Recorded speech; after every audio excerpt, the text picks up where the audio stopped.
Good afternoon and welcome to your 3:30 Quays News programme. I'm Millie Shorts. And I'm Samantha Tromans. On today's show, as the number of physician associates rise, patient safety concerns follow.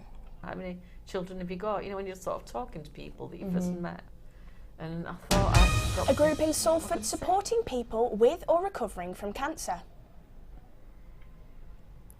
Celebrations are rolling out across the city this week as Manchester breaks out its shamrock for its St Patrick's Day.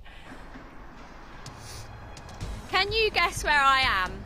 If not, then I am in Deansgate, where these skyscrapers behind me, the owner is planning to expand them and increase Manchester's residential life.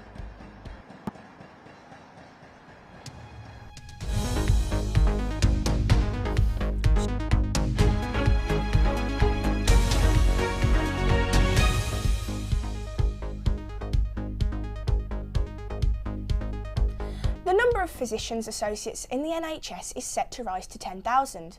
The hope is to enhance patient care and remove the burden from doctors. However, this has raised concerns regarding patient safety. Ellie Watt tells us more.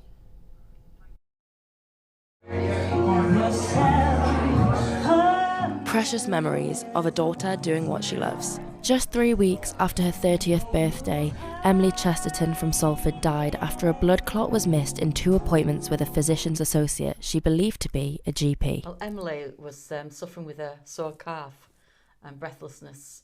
Emily was diagnosed with a sprain and long COVID. She was prescribed a beta blocker and became very ill. Well, we called an ambulance and her heart stopped in the ambulance. Got to the ambulance and they said there's nothing they could do. They had to give her an antidote to the prescription medicine, but they said it was too late, they couldn't do anything. She'd had the clot had travelled from her calf to her lung and to her heart. Medical leaders are supporting a planned increase in the number of physician associates in the NHS. Physicians associates, he said, nobody knows what they are. My MP didn't know. Really? Some people in the House of Commons didn't know when we visited. What physician associate was? They didn't know what it was. And the senior coroner at the inquest didn't know what one was.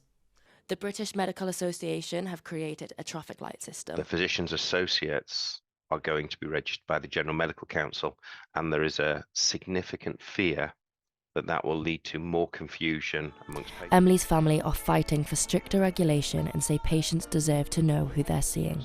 And the BMA's scope of practice document is very much focused on that we like the idea of PAs, we like the fact that physicians' assistants, as they're called in the States and they were when they were launched here, is a good thing, but the population, the public needs to know the difference between a PA and a doctor. So this is the safe scope of practice for MAPS, medical associate professionals can do, what they could do with supervision and with experience, what they must not, and I love that, must not do. And I read up that it takes, to be qualified, it's a 2 years master's degree. Yeah, I could do it. I've got a French and English degree. Marion described her situation as a boiling pot of disaster, describing Emily as talented, artistically minded and determined to achieve. She didn't tell me because 3 weeks before, on her birthday, I had a craniotomy because I was diagnosed with a brain tumour. Everything was ahead of her. And for it to end like this in this futile, needless, stupid way, it makes me so angry. I know for a fact that if this had been in place when Emily had been ill, she'd be alive. The coroner at the inquest, the verdict was that if she'd been sent to A&E on either the occasions that she'd visited that surgery, she would have lived. Amidst this debate, the memory of Emily Chesterton serves as a poignant reminder of the importance of maintaining high standards in healthcare delivery. Ellie Watt, Quays News, Salford. Can Move is a community programme in Salford supporting people who have survived or are battling cancer and physical activity. Jessica Ray has more.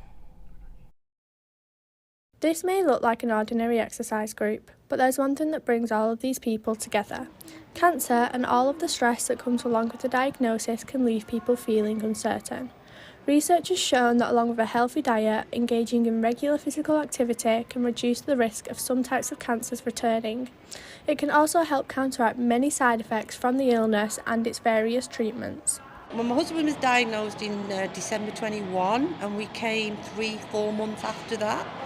And since then we've come every week. Difference in my husband since we came because It's a distraction from having to deal with the diagnosis that he had. CAN moves about getting people who are battling or have survived cancer up, about and moving again. The group not only helps them physically, but mentally and socially too. CAN Move started back in 2014, so nearly 10 years now, to help people to reduce and manage any short and long-term treatment side effects from any cancer treatments, such as helping to manage fatigue, improve well-being and help with physical functions such as improving strength, cardiorespiratory fitness, balance, mobility. And the programme is very social too. People make friends in the sessions and it's a very supportive community. It keeps me active. Get to do a bit more exercise where I wouldn't do it normally. Gets you out of the house, you know, when I was very ill at first, you don't want to go out of the house, so this gets you out of the house, gets you talking to people. Helped me shake off the stiffness and pain and all the rest from having the chemotherapy, so it was really important to try and get my mobility back. And things is actually they're not people with cancer, they're just people, and it doesn't actually change how you are, and sort of you're still you, and that's actually very, very valuable lesson to learn. It's brilliant, physically and mentally. I like the people who come here, they're a really good group, and the biscuits are very cheap too, and the coffee's cheap as chips. They get us all doing some exercise that we wouldn't be doing otherwise. They don't push too hard, see them keeping their eye on everybody in the class, and they have nothing but admiration for them. It transforms people's lives for the better across their cancer journey is really rewarding. Jessica Ray, Quays News, Salford. Now, the infamous Manchester skyline is known well across the north. However, some new improvements in Manchester could see that change. Our reporter Jasmine Gadsden is live in Deansgate. What can you tell us, Jasmine? Hi guys, I am near Deansgate skyscrapers, which has been described to have changed Manchester's skyline. There have been discussions in place that Renica founder and CEO Darren Whitaker, who is the creator of these skyscrapers here behind me, is in preparation to bring thousands of more homes to Manchester and Salford. Now, the expansion plans do propose for an extra 3 more neighbourhoods. There has been a lot of backing by Greater Manchester Council and also a lot of outside investors who are impressed by Renica and the business that they have brought into Manchester. Some of the things we are expecting to see are things such as restaurants, a private GP and a primary school. Mr Whitaker in a meeting had said that Manchester's population growth over the last decade was unprecedented, which he isn't wrong about, because in 2021 there was an increase in 19% since then. What does this mean for the people of Manchester? This is definitely a good question to ask and will be in a lot of people's minds, but I do want to reassure you that there is more jobs that are going to be created, and it is planning to attract more business. In terms of the homes, it's looking to bring in more younger families and perhaps people who would like to downsize. Jasmine, what could this actually look like for Manchester? Well, the use of AI software, we can take into look what Manchester will look like within the next 10 years. AI has enabled for not only us to see plans before they're built, but also benefiting engineers and architects to design, plan and build structures to create a more sustainable and cost-effective design. Thanks, Jasmine. Now, as spring approaches the British countryside, you'd expect to see clear, rushing water, but increased levels of litter could be impacting English wildlife. Our reporter Leah Christian went out to find more. Pollution has reached an all-time high in areas surrounding Manchester's rivers and canals, not only damaging the natural beauty, but the wildlife too. United Utilities have invested £138 million to try and clean up rivers and reservoirs in Bolton and Salford.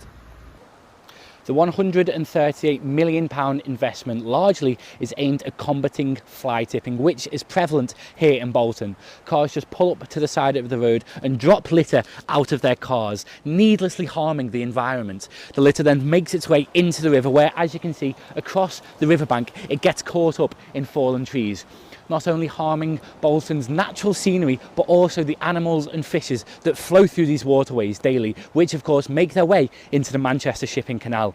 And this is what United Utilities, in partnership with Manchester City Council, are hoping to stop.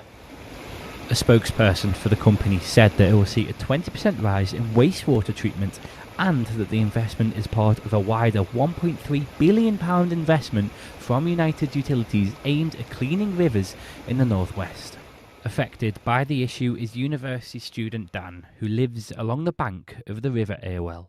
Every morning my day starts off with a walk down the banks here along the River Irwell, and I think it's a really nice walk, really scenic. But the one thing that's really upsetting to see is the amount of rubbish that is in the river, and not only does it affect me and other pedestrians walking down, but also the animals in the river. They are really affected by the amount of litter in the river. We don't want it to carry on this way because we want to keep this as eco-friendly as possible and as welcoming to all species of animals as we can.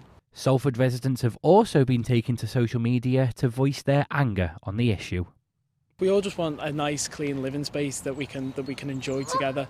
Like we don't want the place to be dirty. We want it to be as clean as possible, so we can all, like I said, just live in a better and nicer environment. So, in order to save our rivers, remember to always reduce, reuse and recycle, and use bins when provided. Leo Christian, Quays News, North Manchester. Here in Manchester, the Guinness has started flowing as St Patrick's Day celebrations kicked off a week early ahead of the big day this Sunday. Our reporter Emma Beggan threw on her best green hat to join in with the festivities.